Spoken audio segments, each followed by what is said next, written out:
திருவண்ணாமலையில் ஏற்பட்ட நிலச்சரிவை முன்பே கணித்து எச்சரித்த சிவன்மலையின் அதிசய பெட்டி. இந்த உத்தரவு பெட்டி குறித்து அடுத்தடுத்து வெளியான தகவல்கள் நம்மையே அதிர வைத்துள்ளது.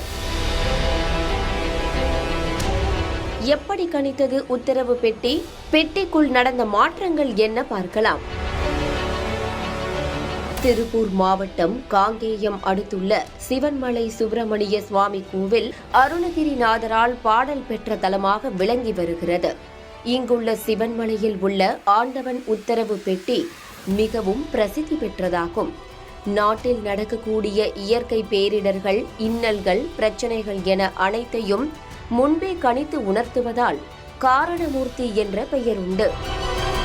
சிவன்மலை ஆண்டவர் பக்தர்களின் கனவில் வந்து குறிப்பால் உணர்த்தினால் அது சம்பந்தமான பொருட்களை உத்தரவு பெட்டியில் வைப்பது தொன்று தொட்டு கடைபிடிக்கப்பட்டு வருகிறது. பக்தர்கள் கனவில் தோன்றிய பொருளை கொண்டு வந்து உத்தரவு பெட்டியில் வைக்கலாமா என சுவாமியிடம் வெள்ளை மற்றும் சிவப்பு பூ வைத்து உத்தரவு கேட்பார்கள். வெள்ளை பூ கீழே விழுந்து அனுமதி கிடைத்தால் ஏற்கனவே உத்தரவு பெட்டியில் உள்ள பொருள் மாற்றப்படுகிறது. இதுவரை இங்கு மண், துப்பாக்கி, ஏர்கலப்பை, அரிசி, மஞ்சள், இளநீர், தங்கம், கணக்கு நோட்டு, பூமாலை, இரும்பு சங்கிலி, ருத்ராட்சம் என பல பொருட்கள் வைத்து பூஜை செய்யப்பட்டுள்ளது. கடந்த ஆகஸ்ட் மாதம் இளநீர் வைத்த போது தேங்காய், பருப்பு விலை கூடியது என்பது குறிப்பிடத்தக்கது.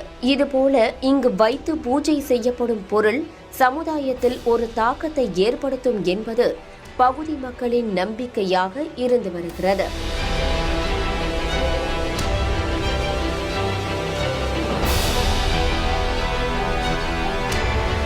கடந்த நவம்பர் மாதம் 12ஆம் தேதி முதல் கரூர் மாவட்டம் சின்னாண்டா கோயில் பகுதியை சேர்ந்த தணிகைநாதன் என்ற பக்தரின் கனவில் மண் விளக்கு வைக்க உத்தரவானது. மண் விளக்கு வைத்து பூஜை செய்த போது திருவண்ணாமலையில் மண் சரிவு ஏற்பட்டது. இந்த மண் சரிவை முன்கூட்டியே சிவன்மலை ஆண்டவர் உணர்த்தி உள்ளார் என பலரும் சமூக வலைதளங்களில் பகிர்ந்து வந்தனர்.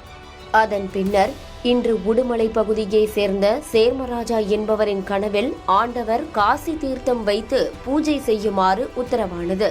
இதனையடுத்து ஆண்டவன் உத்தரவு பெட்டியில் இன்று முதல் காசி தீர்த்தம் வைத்து பூஜை செய்யப்படுகிறது. இதுகுறித்து பேசிய கோவில் சிவாச்சாரியர், சிவன்மலை ஆண்டவர் உத்தரவு பெட்டியில் எந்த பொருள் வைத்து பூஜை செய்யப்படுகிறதோ அந்த பொருள் சமுதாயத்தில் ஏதாவது ஒரு வகையில் தாக்கத்தை ஏற்படுத்தும்.